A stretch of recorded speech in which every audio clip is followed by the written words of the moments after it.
High, চলো তোমাদের সাথে আজকে একটা ছোট্ট মিনি ব্লগ শেয়ার করি। এই যে মিনি ব্লগটা তোমরা দেখছো না, ওটা ঠিক 1 মাস আগে করা, জানো। একদম সময় পাইনি গো ব্লগটা আপলোড করার। তোমরা তো দেখলেই আমি একদম রেডি হয়ে গেছি। কোথায় যাব জানো? রথের মেলায়। সেই 1 মাস আগে গেছি আর এখন পোস্ট করছি। ওই যে বললাম টাইম পাইনি। এখান থেকে মেলা শুরু। মেলায় আমি, বোন আর রুমি গেছিলাম। রুমি হলো আমার একটা ছোটোবেলাকার বান্ধবী।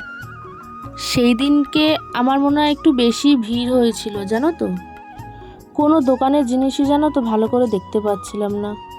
এবারে কেনা আর ভিডিও করা তো অনেক দূরের কথা, কিন্তু যেটুকুনি আমি ভিডিও ক্লিপ নিতে পেরেছি সেটুকুনি তোমাদের সাথে শেয়ার করলাম।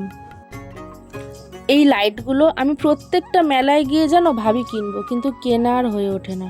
আর এই যে আমার বোন, ওই যে এই হারগুলো যে দেখছে না, একদম রং ওঠা, তাই আমি ওকে বললাম এগুলো তুই নিস না। আর এই রুমি যখন ঘুগনি খাচ্ছে, আমি ওর একটা বললাম যে এটা ভিডিও ক্লিপ নেবো, তো ও কি বলছে জানো? বলছে যেই আমি ঘুগনি খাচ্ছি তখনই তুই বিয়ে বাড়িতে যেরকম ক্যামেরা করে সেরকম ক্যামেরা তুই ধরছিস। সে আমরা যা হাসাহাসি করেছি না। আমরা আরও অনেক জিনিস খেয়েছিলাম, কিন্তু ওই যে বললাম ভিড়ের চোটার ফটো ক্লিপ মানে ভিডিও ক্লিপ নেওয়া হয়নি, জানো। আর লাস্টে তো মানে একটু টাইম পেয়েছি, হাই বললাম ওদের, হাই কর। তারপর বলছে একটু কাছে কাছে আয়।